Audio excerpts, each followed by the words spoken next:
bentuknya, dan bagaimana DPR membahas putusan MK soal ambang batas parlemen? Simak pembahasannya dalam Satu Meja The Forum pasca pemilu 2024, koalisi atau oposisi, Rabu 20. Masih bersama saya Budiman Tanurjo di Satu Meja The Forum. Bung Daniel Johan, seberapa penting bagi PKB oposisi di luar pemerintahan untuk mengontrol kekuasaan? Saya rasa sangat penting ya, karena gini, kan teori dasarnya adalah kalau kekuasaan itu terlalu besar, maka tingkat korupnya juga sangat besar, penyalahgunaan kekuasaan sangat besar. Sehingga itu sangat tidak baik bagi demokrasi ke depan dan sangat tidak baik bagi suara-suara rakyat yang berbeda, suara-suara kritis yang berbeda atau yang dalam konteks tertentu dia menjadi korban dari pembangunan suatu pemerintahan. Sehingga adanya partai yang di luar penguasa dan yang bergabung di penguasa idealnya seimbang. Karena itu sangat baik untuk pembangunan Indonesia ke depan. Kalau enggak, Indonesia akan semakin mundur, korupsi akan semakin menggila nanti. Oke, baik Daniel Johan. Bung Hermawi Taslim, selain menunggu putusan MK, ya, kemudian apa lagi yang dikonsentrasi pada Nasdem dan Bang Surya sekarang? Saya mau komen soal ambang batas parlemen. Oke. Kita memang menghormati putusan MK yang final dan mengikat. Tapi dengan segala hormat, saya mensinyalir para hakim MK memang tidak menyelami semangat pembuat undang-undang. Parliamentary threshold itu diperlukan untuk konsolidasi demokrasi, penyederhanaan partai secara alami. Jadi seyogianya memang ambang batas itu dari pemilu ke pemilu naik sampai kita kepada jumlah partai yang ideal di Indonesia. Berapa partai ideal di Indonesia itu mungkin Bang Andi analisanya bisa gitu loh. Tapi poin saya, kalau sekarang diktum putusan MK mengamanatkan supaya DPR yang akan datang menghitung ulang, lalu ada anak kalimat 4% terlalu tinggi, ya saya duga saja para pengambil keputusan tidak memahami semangat pembuat undang-undang. Partai kalau memang mau besar, kalau memang mau berkuasa di Indonesia ya partai harus besar. Bayangkan ada beberapa partai di Indonesia yang suaranya lebih kecil dari seorang Komeng. Seluruh Indonesia ini dikumpuli suaranya lebih kecil dari Komeng. Yang seperti itu mau berkuasa, ini kan harus kerja keras lagi kan. Harus kerja keras lagi. Jadi poin saya kepada DPR yang akan datang, Pak Baskara dan kawan-kawan, kalaupun harus menghitung nanti, ya dihitung yang benar. Untuk kepentingan apa? Untuk kepentingan konsolidasi demokrasi. Makin setiap pemilu harus semakin tinggi. Supaya apa? Orang kalau mendirikan partai itu memang susah. Saya ingat Pak Hendro Priyono ketika partainya lolos kita pleno di KPU, dia bilang begini, saya ini jenderal. Dulu saya nggak remeh, apa ini pendiri-pendiri, apa ini pengurus partai ini. Tapi setelah saya jadi ketua partai, saya baru sadar betapa sulitnya menjadi pimpinan partai. Jadi tidak mudah, memang tidak mudah mendirikan partai, apalagi ingin mendapat suara rakyat. Yaitu PR parlemen berikutnya ya. Jadi PR parlemen berikutnya, oleh karena itu menurut saya parliamentary threshold oleh DPR yang akan datang harus dihitung lebih hati-hati. Entah bagaimana caranya, tetapi parlemen, ambang batas parlemen harus tetap dipertahankan. Untuk penyederhanaan partai. Baik, Bung Basara, apakah sependapat bahwa partai itu harus disederhanakan lagi? Sorry? Harus disederhanakan partai dengan ambang batasnya dinaikkan. Pertama tadi saya ingin mengamini dulu yang dikatakan Bung Daniel Johan. Beliau ingin mengatakan the power tends to corrupt, the absolute power tends to corrupt absolutely. Kekuasaan itu cenderung korup, kekuasaan yang absolut juga cenderung korup. Sehingga oleh karena itu agar tercipta checks and balances antara kekuasaan eksekutif dan legislatif, saya kira perlu dipertimbangkan adanya kekuatan pengawasan di luar pemerintahan itu. Kami menyebutnya bersama-sama membangun bangsa dengan cara mengawasi jalannya kekuasaan pemerintahan. Karena kita merasakan betul kekuasaan yang dalam 1 tahun terakhir ini cenderung absolut, itu cenderung dapat menggunakan penyalahgunaan kekuasaan itu sendiri, abuse of power. Kemudian mengenai ambang batas parlemen, sepanjang materi keputusan hukum yang diputuskan oleh Mahkamah Konstitusi, sepanjang pengetahuan saya tentang keputusan itu masih tetap bersifat open legal policy. Open legal policy. Ya, artinya adalah mengenai berapa ambang batas persentase parliamentary threshold itu tetap nanti akan dikembalikan oleh DPR bersama dengan pemerintah. Tapi begini, Bas, membentuk undang-undang. ada anak kalimat dari putusan itu bahwa yang 4% itu terlalu tinggi.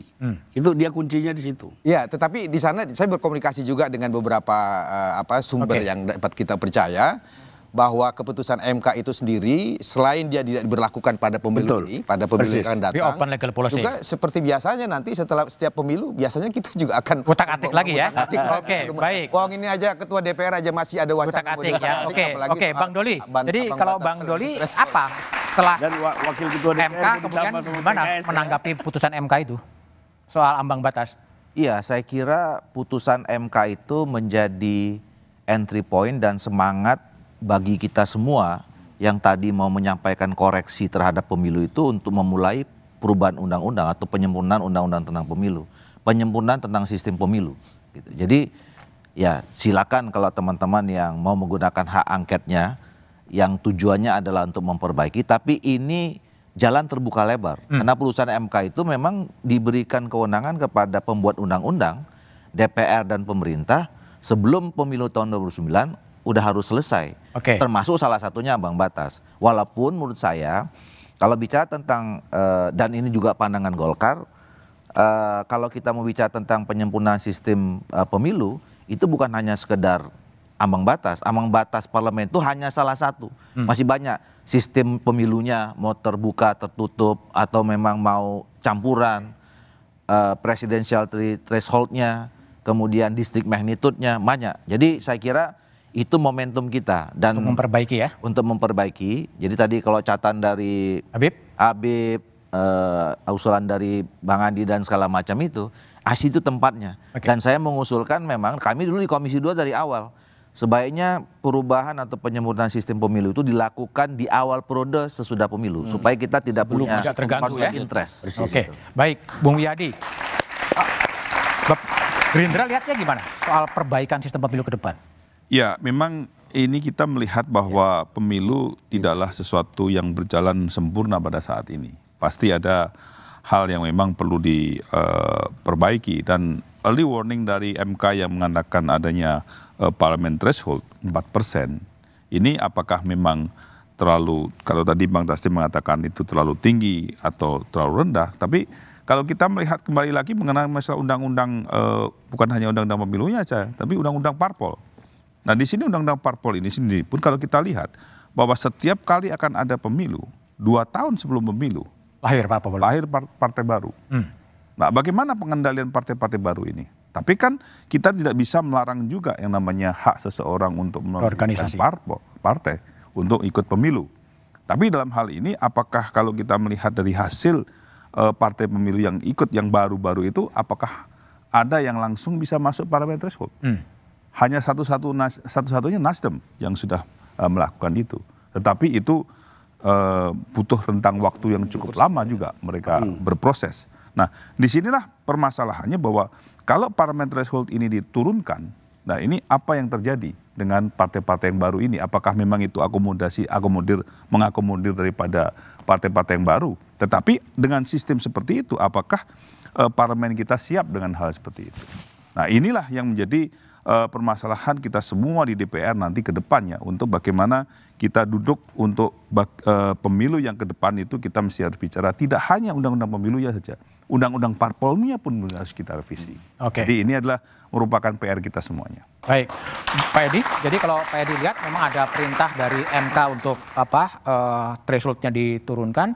Tapi kalau dari PAN sendiri ngeliatnya apa? Sistem pemilu desain apa yang harus diperbaiki lagi sebetulnya? Oh ya, saya kira sistem pemilu kita memang membutuhkan perbaikan yang sangat signifikan. Pemilu 2024 mengajarkan kita bahwa inflasi pemenangan kursi sangat signifikan. Sederhana saja hitungannya. 9.919 caleg memperebutkan 580 kursi. Tentu semuanya akan berebut untuk memenangkan itu dengan berbagai cara. Jadi artinya apa? The end justifies the means gitu loh. Semua cara dihalalkan. Nah, disinilah kemudian terjadi pendidikan politik yang buruk kepada masyarakat. Bahwa siapapun yang mampu untuk memberikan manfaat yang seketika dan besar pada Ambillah dia. masyarakat, itulah yang akan dipilih.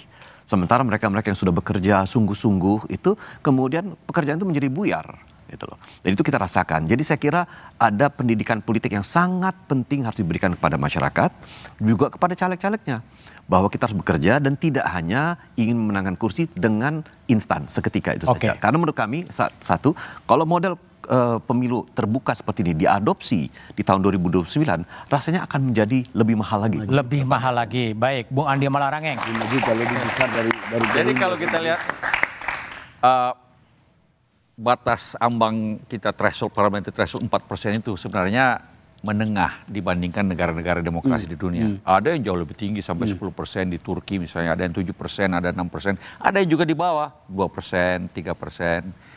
Tetap, jadi ini sebenarnya menengah, tapi kalau memang semangatnya di Mahkamah Konstitusi ingin menurunkan, bisa aja parlemen nantinya bersidang 3,5% misalnya. Kan 3,99. 3,99.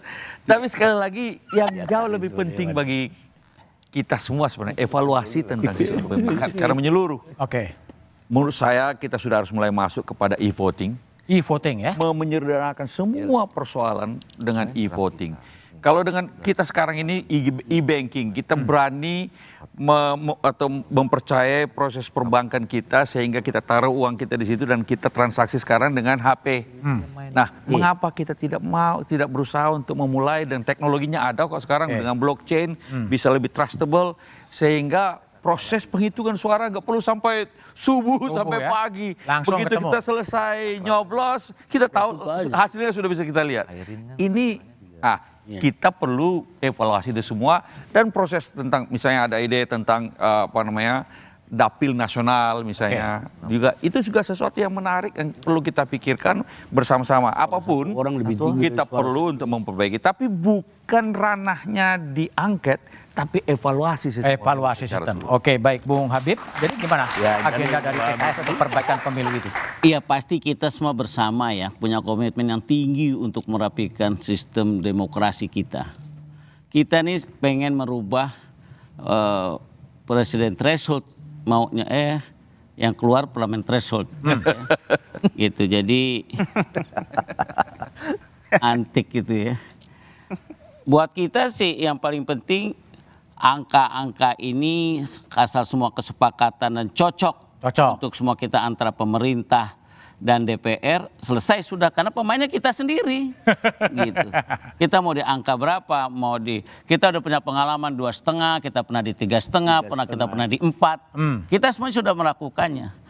Tinggal permasalahannya kadang-kadang nih begitu banyak partai-partai baru berpikir lagi nih apa mau nyelamatin atau mau bagaimana nih dan sebagainya. Kalah sama komen, kasihan. Iya, gimana supaya check and balance-nya terjadi?